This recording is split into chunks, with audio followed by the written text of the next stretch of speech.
Commanders fans, we need to talk because Washington just made a move this week that on the surface looks like a minor depth signing, and underneath it is actually one of the more revealing storylines of this entire offseason. No, it's not Stephon Diggs. No, there's still nothing new on the Brandon Ayuk front. But Washington did add a cornerback, and depending on how you look at it, that cornerback might already be the best one on the entire roster. Let that sink in for a second, because it's not exactly the ringing endorsement of this defense that you'd want heading into a season with real championship expectations. Here's the situation. All off-season long, the conversation among Commanders fans has been dominated by the wide receiver room. Everybody wants to know if Stephon Diggs is coming. Everybody wants to know what's going to happen with Brandon Ayuk and his ongoing meltdown on social media. And look, those are fair conversations to have. But while everybody's been staring at the receiver room, the front office has quietly been treating a completely different position group as the real priority all off-season long. The cornerback room. And if you've been paying close attention, you'll notice the pattern. Earlier in the offseason, Washington went out and aggressively overhauled the edge rusher room, because frankly, that unit was the worst on the entire roster heading into the year. They added youth, they added speed, they added length and athleticism across the board there. But then something interesting happened in the 2026 NFL Draft. Washington didn't draft a single cornerback, not one. They didn't draft a single safety either. And through the start of free agency, they didn't make what you'd call a true impact signing at cornerback. The one exception being Amik Robertson, who was the team's priority free agent addition at the position when free agency opened. And admittedly, he's looked pretty solid in the offseason program so far. But beyond that, cornerback was the one glaring hole that Washington seemed content to just sit on. Maybe they believed in the ceiling of guys like Mike Sainristil and Trey Amos. Maybe it was simply a wait-and-see approach heading into the spring. Either way, it left a lot of fans scratching their heads. And then, on July 6th, in walks Rasul Douglas. Now, let's be clear about who this guy is, because his profile is a little unusual for this front office. Rasul Douglas is entering his 11th season in the NFL and will turn 30, 2 years old before the year is out. In almost any other Commanders offseason under general manager Adam Peters. A signing like this wouldn't have even been on the radar, because this front office has made it a clear priority to get younger and more athletic across the roster. Signing a corner heading into his 30s runs directly counter to that entire philosophy. So the fact that they made an exception here tells you something important. They clearly felt like they needed to. There's also a fun little wrinkle buried in Douglas's history that Commanders fans in particular will appreciate. Douglas was originally a third-round pick of the Philadelphia Eagles back in 2017, which already makes him a rival in the eyes of half this fan base. But here's the kicker. He's actually the cornerback who got beat on Terry McLaurin's very first career touchdown. So in a weird full-circle kind of way, the guy who once got torched by Scary Terry is now on the same team as him, presumably tasked with helping protect the defense that lines up across from him in practice every single day. Douglas made his name and played arguably his best football during a stretch with the Green Bay Packers, racking up more than 20 career interceptions over the course of his career, including a 5-interception season and a 4-interception season during that Packers run. That's not a small number. That's legitimate ball-hawking production. The kind of takeaway ability that can single-handedly flip field position and momentum in a game. And that's exactly the superpower this Commanders cornerback room has been missing. Say what you want about how last season went for guys like Mike Sainristil, but even at his lowest moments, there's a reason evaluators still believe in his upside. He offers certain traits Douglas doesn't. But turnovers? Splash plays where the ball actually ends up in Washington's hands instead of the opponent's?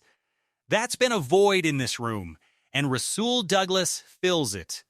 Now, last season wasn't exactly a highlight reel for Douglas either, in fairness. He played for the Miami Dolphins, a team that, much like Washington last year, went through a genuinely rough, chaotic season. But amid all that noise, Douglas still started 13 games, played in the vast majority of Miami's defensive snaps, picked off a couple of passes, and even got home for a sack. Before that, there were a couple of quieter, forgettable seasons in Buffalo following his time in Green Bay. So no, we're not talking about a player who's still performing at his 2022 peak. Nobody's pretending Rasul Douglas circa 2026 is the same player who is racking up 5 interceptions a season for the Packers. But here's the uncomfortable truth Commanders fans need to sit with. Even a slightly diminished version of Rasul Douglas might still be better right now than everything else currently sitting in that cornerback room. Think about that for a second, because it's not an exaggeration. As of today, with training camp roughly 3 weeks away, there's a real conversation to be had about Rasul Douglas being the most reliable cornerback on this entire roster. Not the most talented long-term, not the guy with the highest ceiling, but the most dependable, proven, available option, period. Trey Amos and Mike Sainristil absolutely have higher ceilings. They're younger. They were drafted more recently and with more draft capital invested in them than Douglas was all those years ago. But until either of those two guys actually puts together a full, healthy, productive season, you can't hand them the title of best cornerback on the roster just because of potential. Potential doesn't show up on Sundays. Availability does.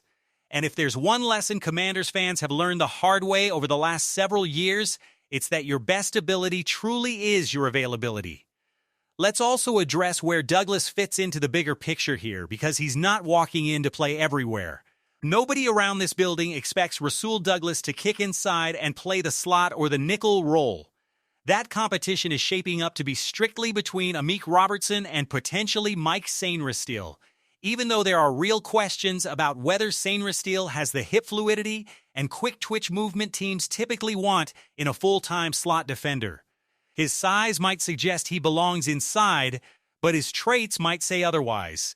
It's one of the more interesting little subplots to watch once padded practices start.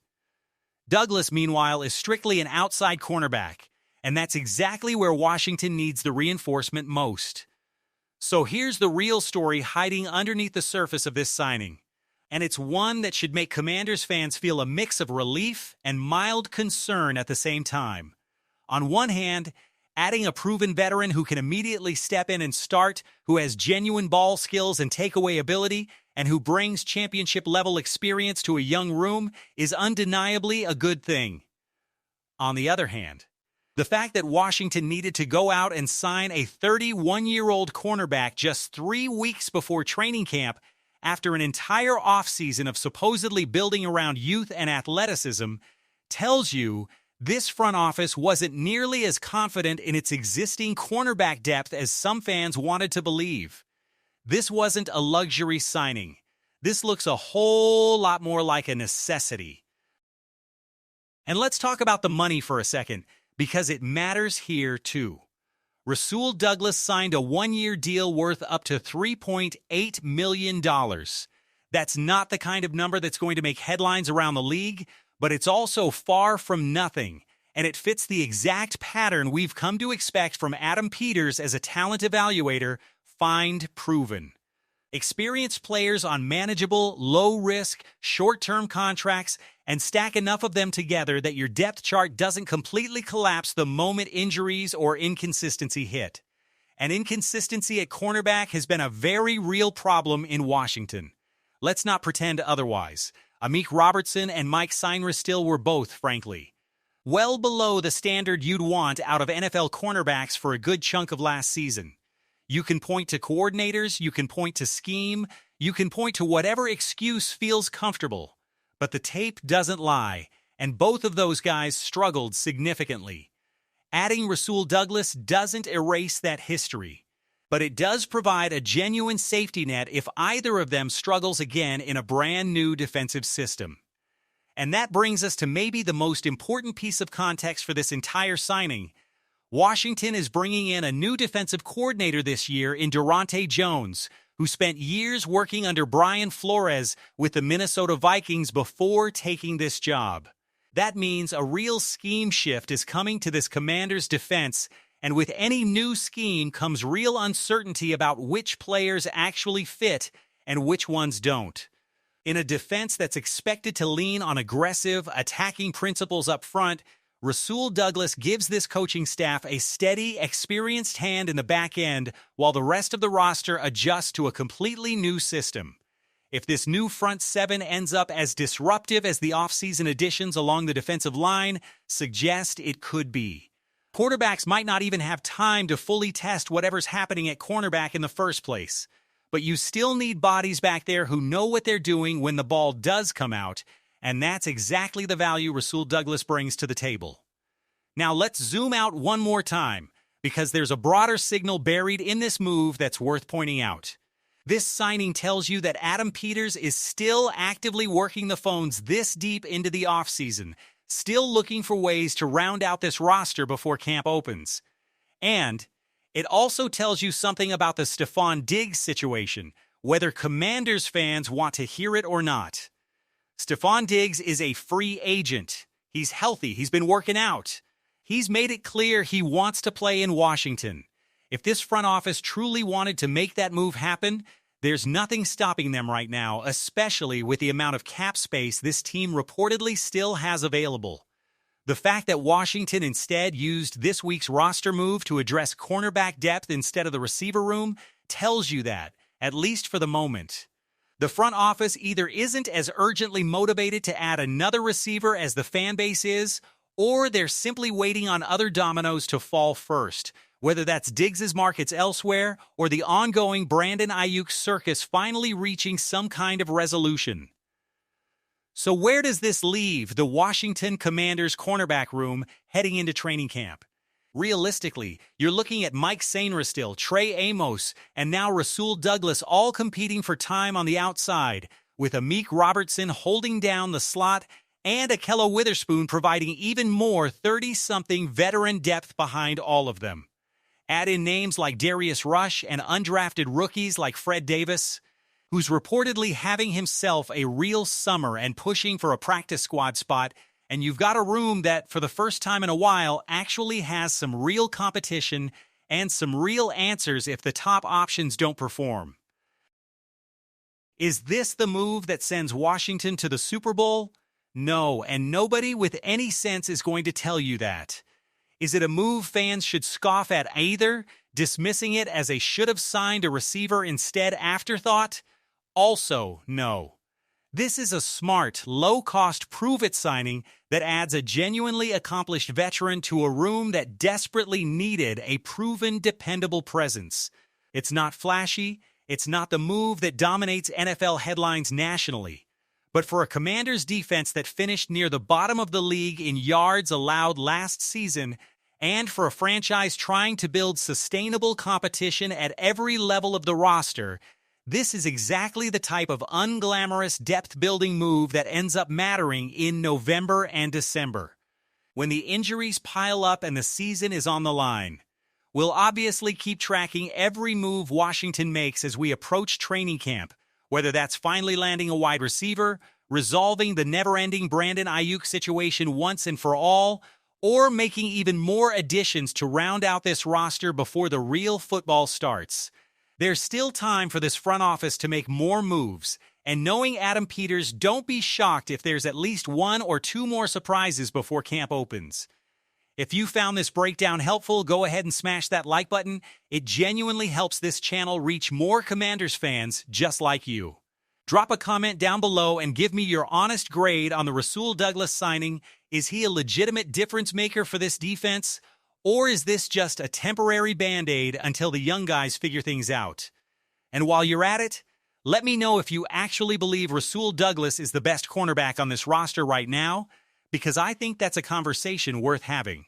If you haven't already, hit that subscribe button, because we've got a ton more Commanders coverage coming your way as we get closer to training camp. Thanks for watching, and we'll see you in the next one. Hey everyone, I'm working to hit 1,000 subscribers, and I need your help to get there. If you enjoy this content, please hit that subscribe button right now.